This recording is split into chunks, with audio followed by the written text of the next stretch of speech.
Драги гледачи, добро утро. Денеска до мене имаме една дама, една господја, Весна, која што ќе ни каже малку повеќе за тоа што таа го правела и кога била многу помлада, но го прави и од пред неколку години наваму.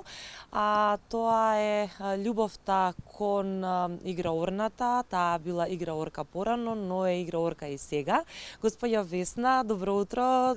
Добро ни дојдовте. Добро ве најдов.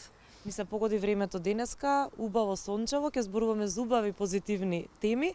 Како сте ова утро? Одлично, еве, малку излегов да се сретнам со вас и нешто да се навратам со сеќавањата на многу убави времиња. Така. Инаку јас сум онаа генерација, живеев во друга држава, нели, се викаше Југославија. Меѓутоа македонското си постоеше и го презентиравме и надвор од Југославија, надвор од Македонија. Со фолклор почнав да се занимавам, претпоставам, беше неминовно заради гените, тие се во преден план. Потекнувам од еден крај, исклучително талентирано, тоа е селото Русинова на моите родители, исклучително талентирани играорци и соусет за ритам, познати се во тој крај. Така да, мислам дека прво научив тоа малешевско оро да го играм пред да го научам правото. Така да, потоа кога во тоа време немаше многу, освен спорт и играорна, немаше некои други активности со кои можеше да се занимаваш, така да неминовно беше да се занимавам со фолклор.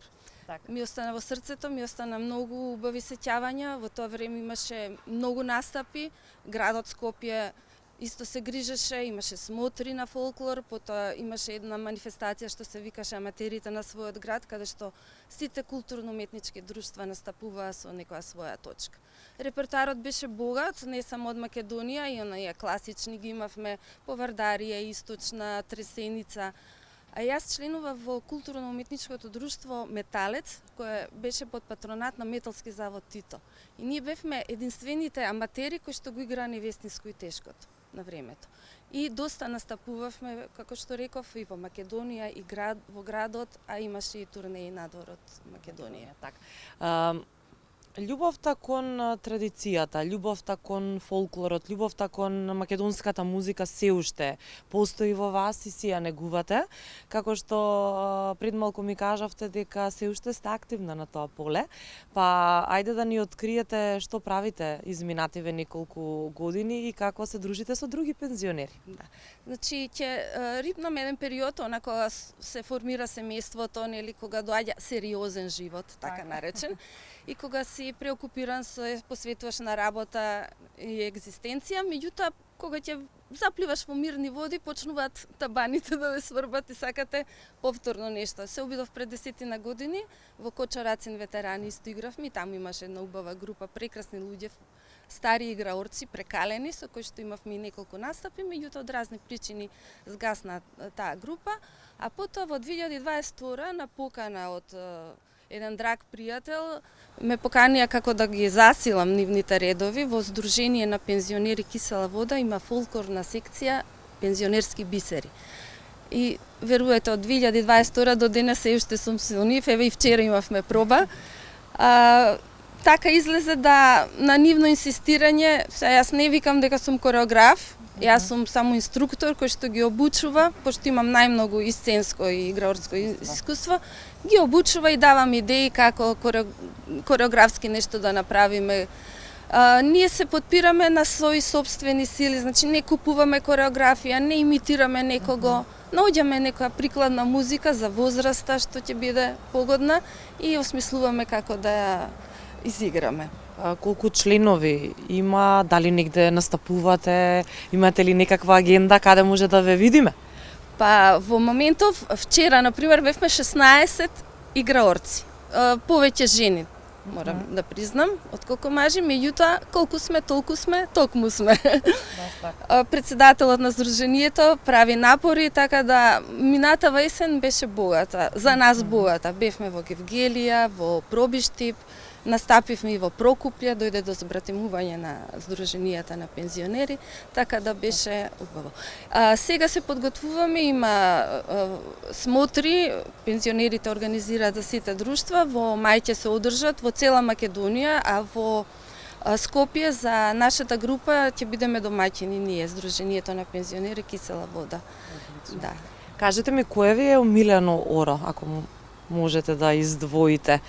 Или е омилено во младоста, можеби, а некое друго можеби сега, на овие години?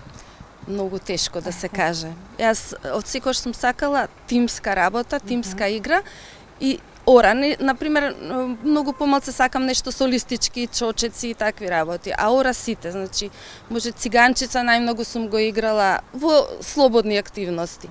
А овака во сите, не многу тешко да се издвои. И многу ми е жал што во денешно време згаснуваат младите, дури се чудам, ни правото не можат да го играат, а не некои други ора. И она што најмногу ме погаѓа што на пример свадбите веќе не сакаат ни македонска музика, а не ора да играат. Така да го губиме можеби идентитетот и сето тоа паѓа на плеќи на танец, ако можат да го издржат, да ја пренесат, да не пренесат преку вода, нели, да продолжиме со традицијата и фолклорот. Баш така.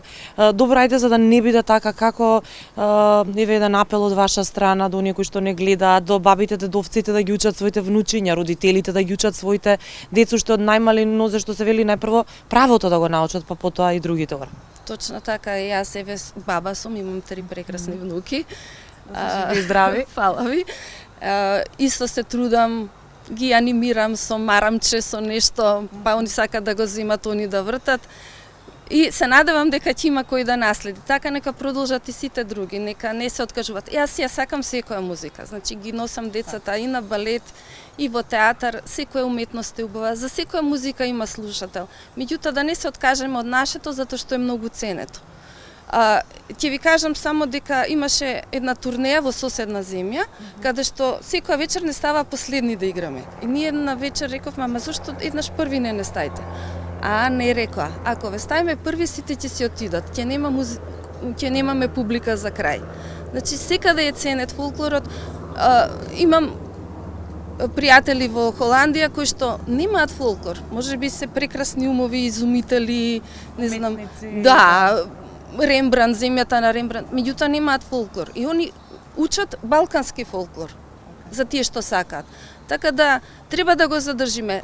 Терајте понатаму и рок, и поп, и секоја музика е убава. Слушајте, меѓутоа оставете едно местенце, научете ги старите песни, има прекрасни песни, а сите тие се вистинити приказни и пренесуваат како се живеело и како тежок бил животот на народот македонски, да го направиме подобар.